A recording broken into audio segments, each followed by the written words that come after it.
you're tired, but I brought you a lollipop. Ah, thank you. Thank you. Thank you so much. You keep your energy up, yes, and I know you love them. So. Yes, thank you so much. I got a lot of gifts today. Thank you. I saw your M&M calculator over there. Yes. It's going to come in handy. Yes. I never seen that in the States before, so I was happy. But thank you. No yes, problem. I love lollipops. So that's true then. It's not just because I was watching the show and always. No, this is true. I couldn't find a green one, but. Yes. No, it's okay. I eat any color. Speaking of that, so the show, Road To Stardom, mm-hmm. A lot of the reality TV shows, obviously they're doing so well right now, they're huge, but it's a big gamble. Why did you think that you had enough confidence in it to go ahead and take the risk? I felt that I wanted to take the risk because I felt like it was a different kind of gamble. I felt like it wasn't just about it being a reality show. You know, I was showing something that people don't get a chance to see, not just artists get on the stage and sing and you become that superstar. I was showing that beforehand what it's like, hard work, a lot of hard work, you know, very emotional when you out there on the road and you don't have the hot tour buses that you see on TV or the fly cars. It's like you have to struggle before getting to that point. And a lot of the shows is just about, you know, competition and then you go off to be a star. But they never show what goes on before you become that superstar. So I felt like people needed to see that and then maybe second guess, you know, if they want to be an artist or not. Because it's not just 100% fun. It's probably 5% fun and 95% work. Right. Also, too, you were really tough on the show. Like, I think because I became addicted to the show, but I think you were a lot tougher than a lot of people expected you to be. So, was that part of that? You just wanted to make it more realistic for them because it's not as easy as I think. Maybe. I think, and it's funny that people say I was tough. I'm like, wow, like that was tough. Like, you know, I think I was very firm with them because in this world, it's not gonna be easy, and you're gonna have people that shut you down, people that say that song was whack, you know, come back again, or, you know, get out my face, whatever the case may be. This is how this industry is, and I don't want to BS them around and make them think that, you know, you walking into a pot of gold. It's like, no, this is the way it really is. And just because you turn on BET or MTV and see you know, people living grand like this, don't think that they didn't have doors shut in their face. A lot of artists who had record deals to fall through, a lot of artists who had records that ended up not being huge hits or had a hit and then you didn't see them no more. So I wanted them to understand that it's not easy and you know, people not just going to be nice to you just because you have a friendly face or you walk in with a smile. It's like people going to tell you the truth and about your music, whether they're right or not. They're going to tell you what they feel. So you got to be strong and accept that and figure out what you're going to do to work on it to make it better. Mm-hmm. Did you maybe lose any sleep over the fact that these kids idolized you and then you're kind of like crushing their dreams a little bit? I'm very sensitive to, you know, to the fact that I had to kick people off the show.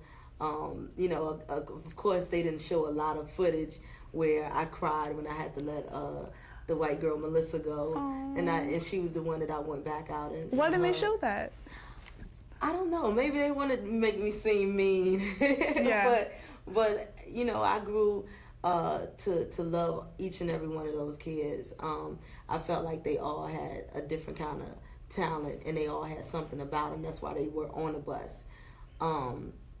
But I had to do what I had to do. You know, the main thing to the show was there was only going to be one person standing. So I know 12 of them had to know that they were going. It was just which 12 it was. Right. But I felt bad a lot of times. I had to let them go. Mm-hmm. Yeah. And how much of the... Sorry, I just need to do a quick... Your head's... extraordinarily large. Sorry. Are you cool? Sorry, I'll try not to move. So then how much of the show was actually... I mean, I know it's your show, but how much of it was your input? Because I know you had some producers working on it from different reality TV shows. A lot of it was my input. We got together with UPN, and I would come up with different ideas, and they would come up with different ideas. But there was times where we might disagree on ideas, and I'm like, hey, that's not real. Like, I'm an artist, and we have to do something like this because this is what artists go through. Real artists, we don't want to make it surreal to the watchers. We want them to feel like, wow, like this is what artists had to go through. Maybe Eminem had to go through this, or Nelly, or something like that. Because, like I said, it's not easy out here, and so UPN was open to a lot of my ideas. That's cool. Have you had any feedback from other artists who might have been like, you know what, Missy, that was true, that kind of happened to me?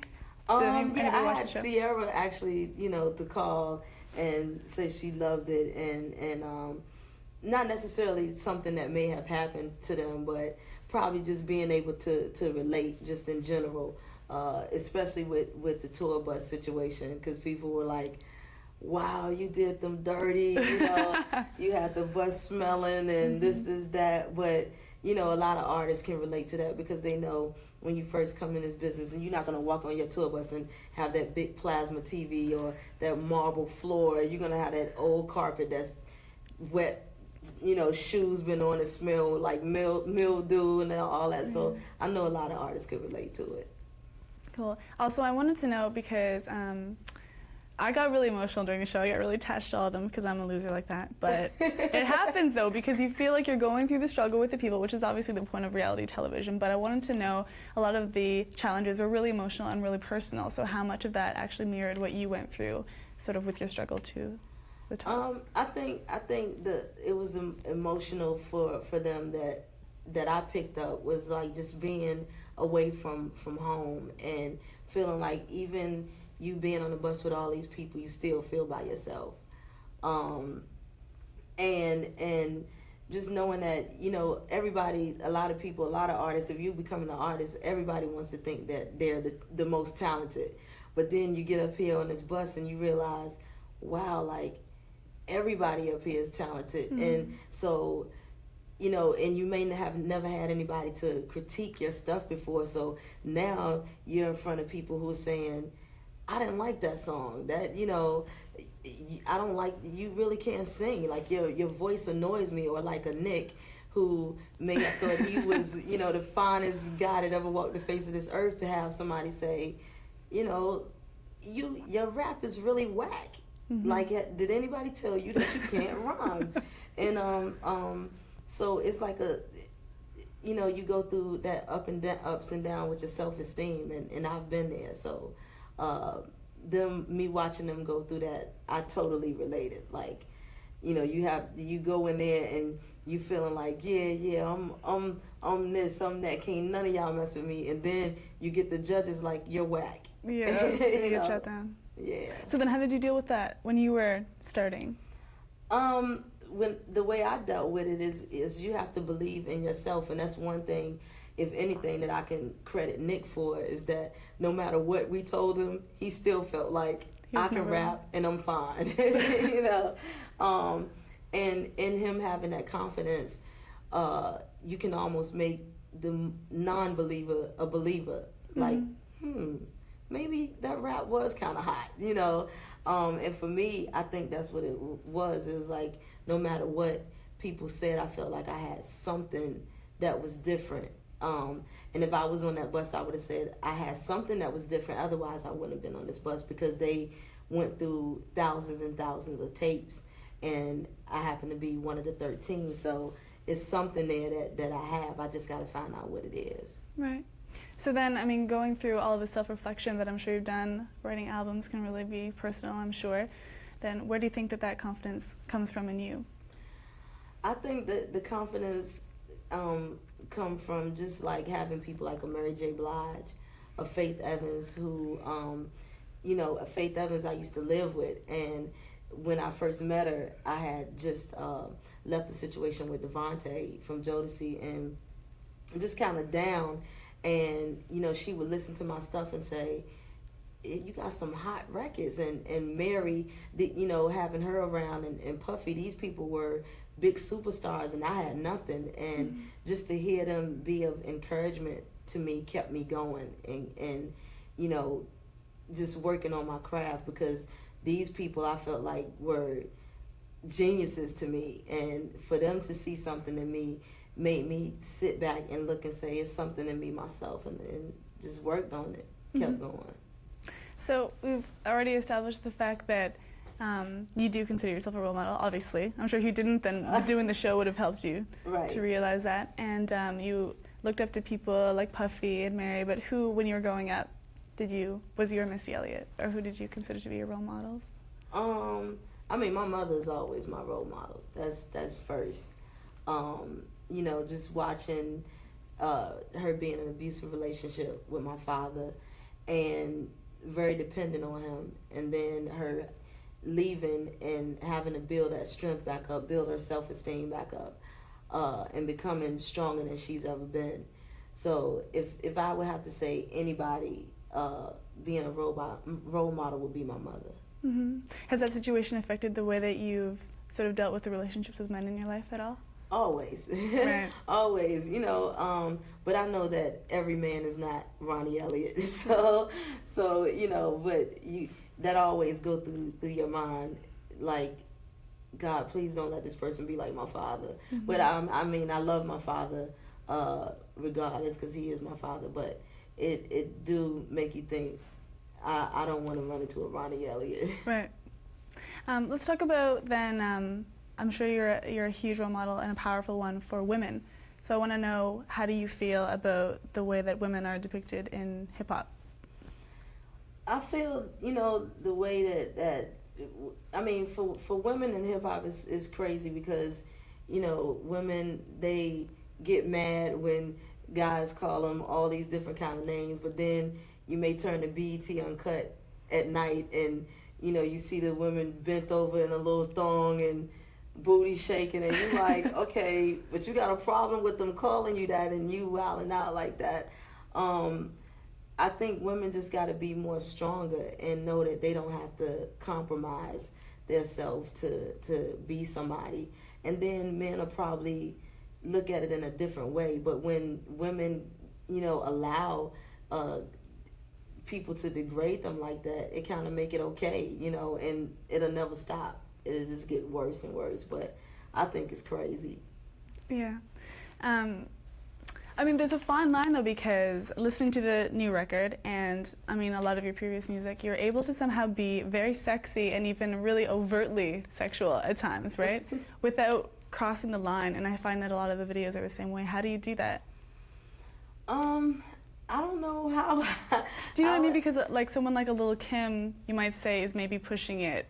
You know what, I think because I think being that I'm a bigger size, it's almost like funny, opposed to, you know, if I was like a size 0 and, you know, saying nasty things, I think it's more tempting, but it's almost like, okay, you know, she's being funny, she's like a character. Mm-hmm. So I don't know, I always thought of it like that, like maybe that's what it is. And I try to keep it classy and not trashy, and try to make it not offensive, but also say things that women think and want to say, but always were forbidden to say. Right. Yeah. Do you feel like it's do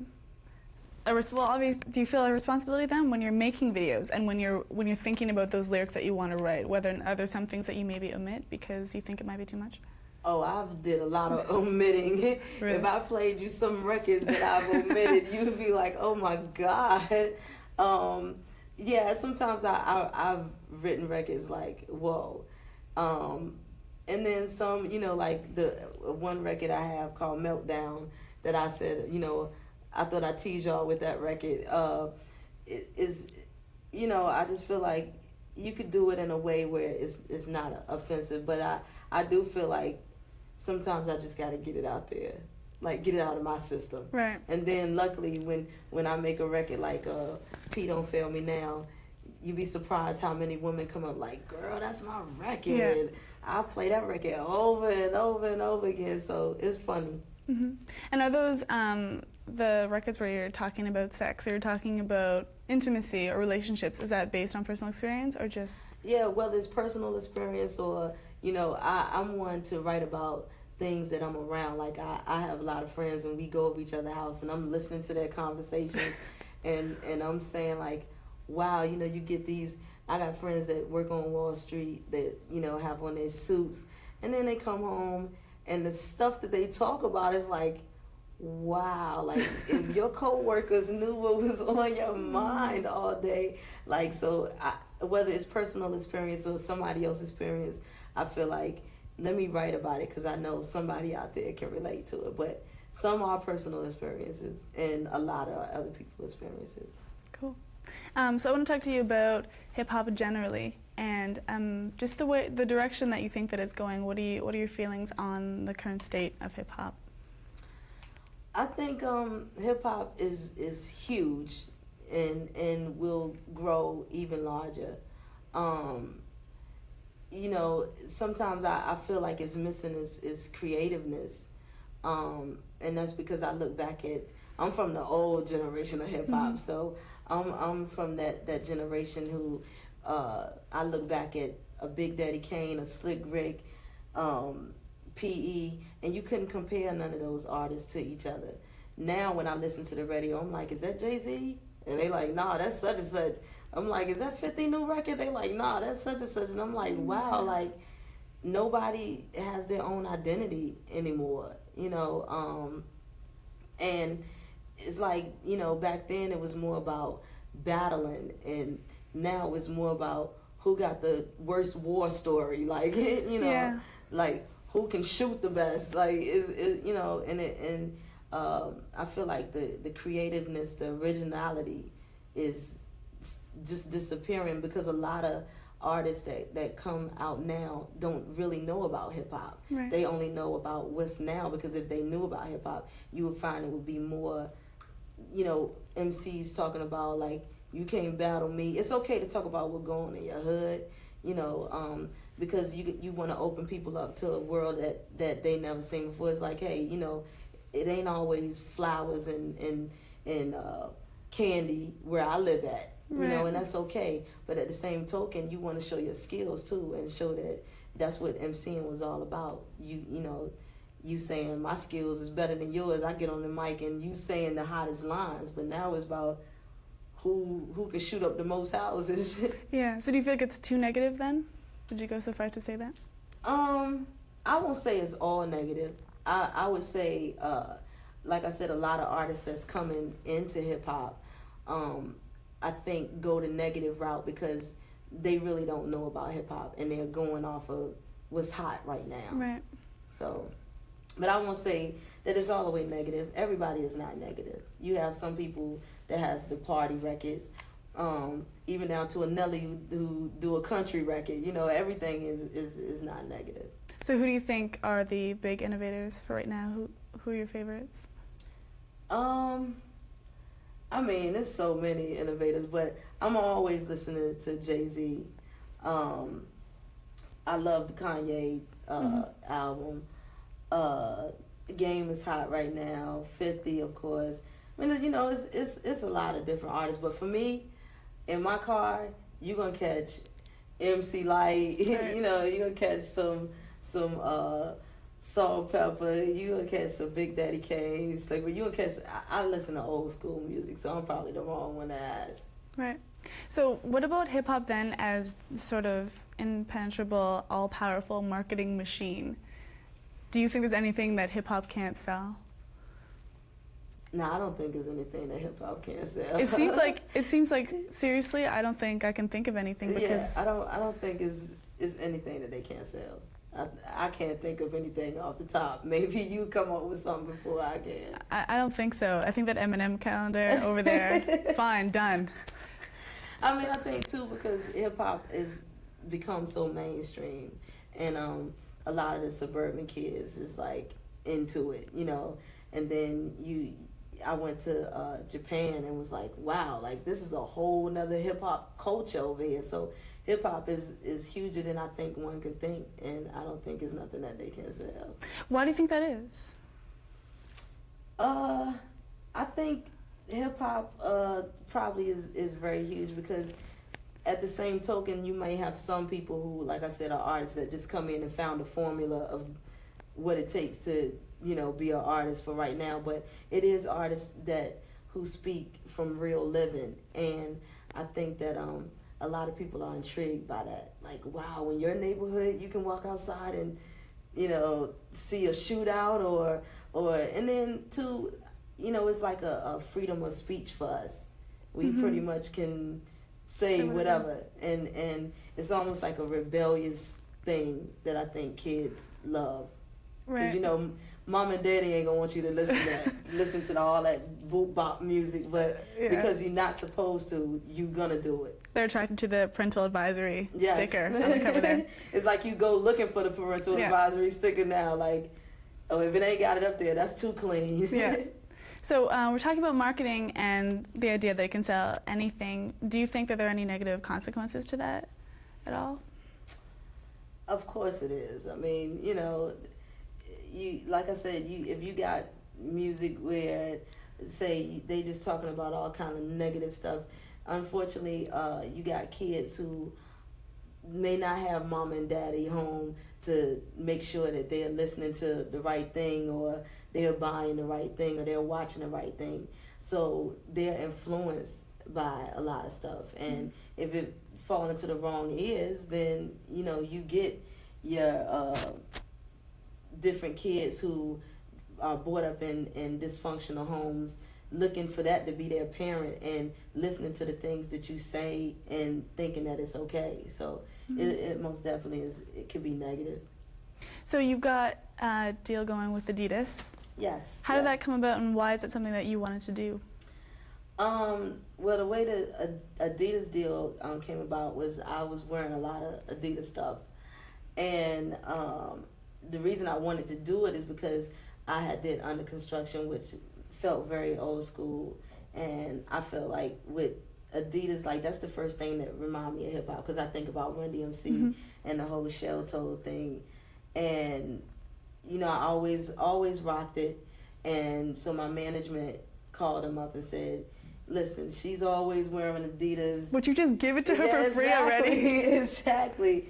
And so, they were with it, and I enjoyed them. They always making sure I'm straight and coming up with new ideas, so I love it.